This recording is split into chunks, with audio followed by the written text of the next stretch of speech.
Although I'm not going to be doing any more garden tours until the spring or until my feet are better, I did already have this footage of this walled garden, so I thought I'd upload it and explain what we're looking at. It's a classic English walled kitchen garden, basically, that was used by the big house at Scotney Castle. I'll show you the big house, actually, and the fine people that lived in this big house used obviously this kitchen garden to feed everybody and entertain guests, etc. There were three things about the house I didn't actually like, and that was one, it just had a bad atmosphere. I thought it was ugly. It was too grand.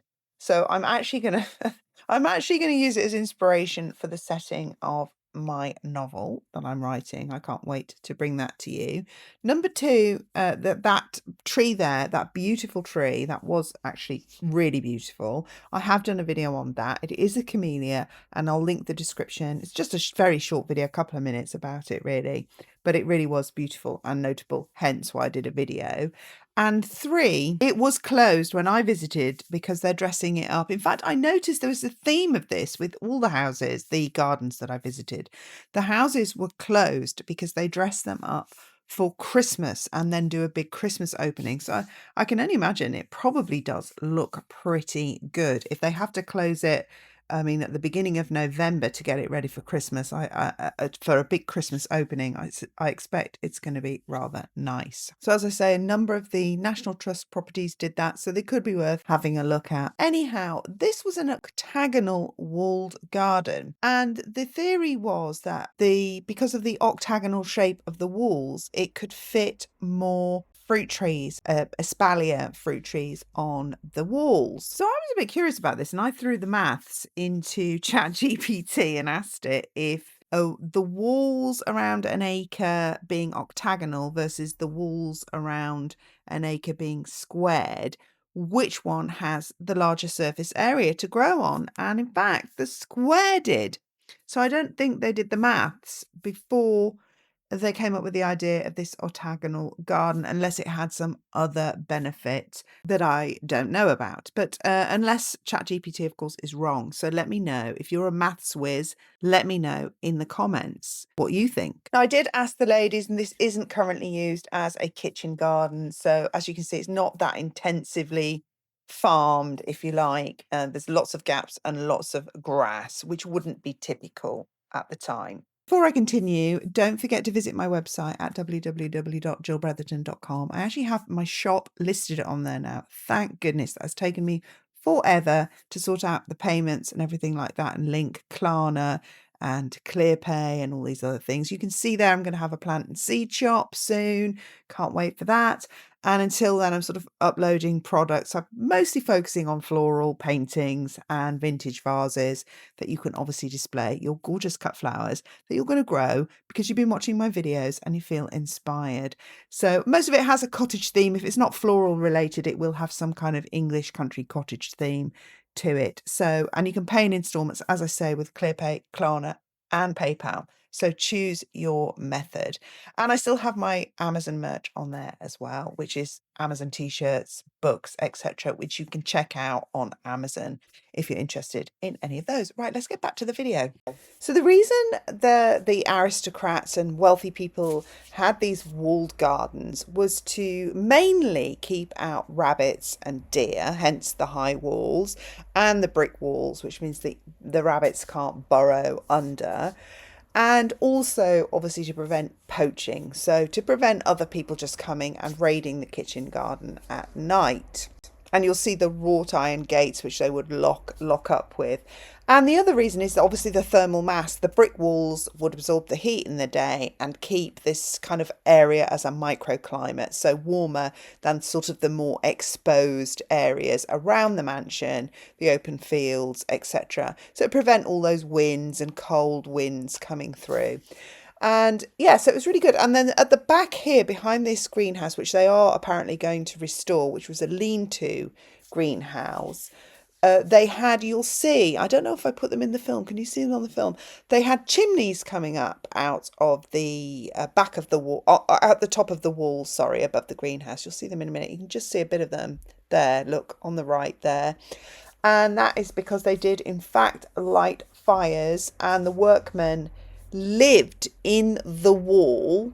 And I wasn't allowed to go through and see how wide their living accommodation is, but I believe it's pretty rough, pretty rough and basic.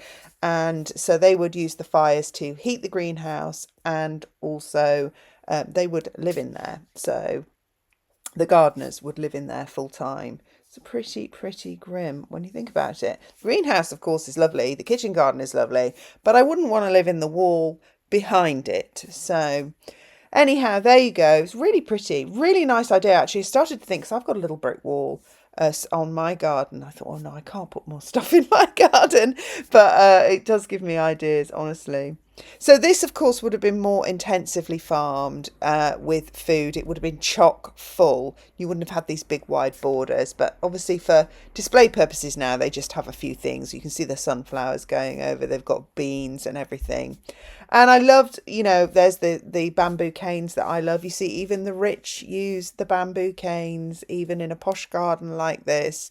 And they used old wood for trellises. And, I just love that. Look, this rustic old trellis here is just literally harvested old branches and twigs. And that is I absolutely love that. And then there's another one here, look. You could grow sweet peas. You could throw a bit of netting or a bit of string over that and grow all your sweet peas up there. So, yeah, it was really nice. They did still have it arranged in, such as here, look, you've got the herbs and you have the beans and the sunflowers, and you had more flowers as well. So, it was arranged in beds, but as I say, I did ask the lady, and she said, no, it would have been much more intensively farmed, obviously, because I was thinking, there's no way these little beds of, salad, of chard are going to feed this entire family. Although, bearing in mind, people just did not eat as much back then. So, everybody was so slender because, times were hard. If you have to grow everything yourself, you're not going to overindulge, are you? So, but anyway, there you are. There you can see it now as I sort of spin round. You can see the wall, nice Victorian old wall, the beds. So, and even as you look at the beds, look, they're trimmed by just old logs. I love all this rustic stuff. Nothing is bought in apart from, actually, they've got these plastic frames, these little plastic polytunnels, and the irrigation they probably wouldn't have had. They would have had to do it all manually. But, the logs that frame the bed, I just think they look so cute. I actually just really like. And of course, it's a place for insects to live and burrow under as well. So it has all sorts of just more, beneficial purposes to use the old logs than sort of plastic or something made in a factory somewhere and then imported in. There were loads of straw flowers still going. It was a couple of weeks ago now, I think I filmed this. So it was early November.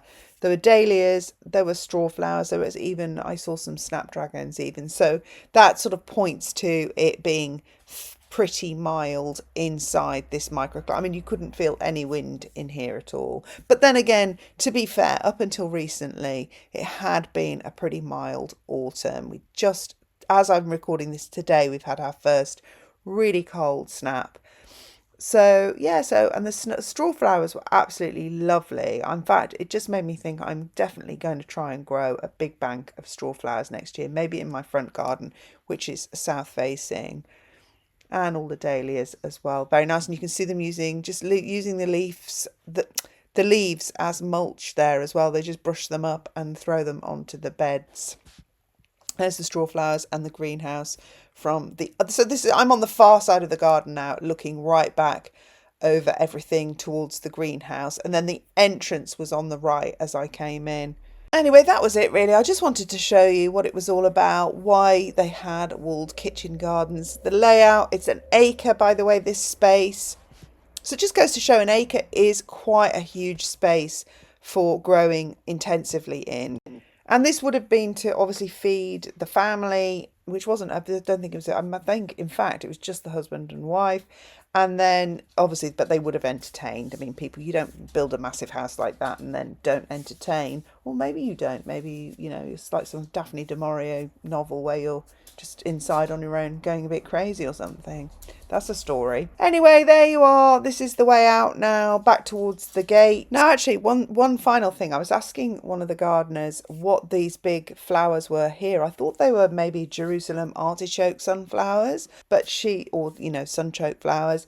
But she said they were, in fact, rudbeckia. So I didn't know you could get rudbeckia that were, in fact, that big. But apparently you can, and there they are as well there. So yeah, it was nice, but it wasn't really how it would have been in Victorian times. It was really just maintained for tourists and visitors now. So, but you get a sense of the size, the walled garden, the greenhouse and everything, and it was really nice. So there you go. And I don't know if I said at the beginning, but this garden is at Scotney Castle, and so the big house that you saw there isn't actually the main tourist attraction. The main tourist attraction is this kind of secret garden down by the old medieval castle, which is on a moat. So, and I'll just quickly leave you with images of that. If you like this video, don't forget to subscribe, like, share with your friends, and don't forget to visit my website, jillbretherton.com. And I think I'm still going to do my live on Friday, but I'm going to move it to 7 o'clock. So make a note in your diary. I'll see you there. And thanks for watching. Bye.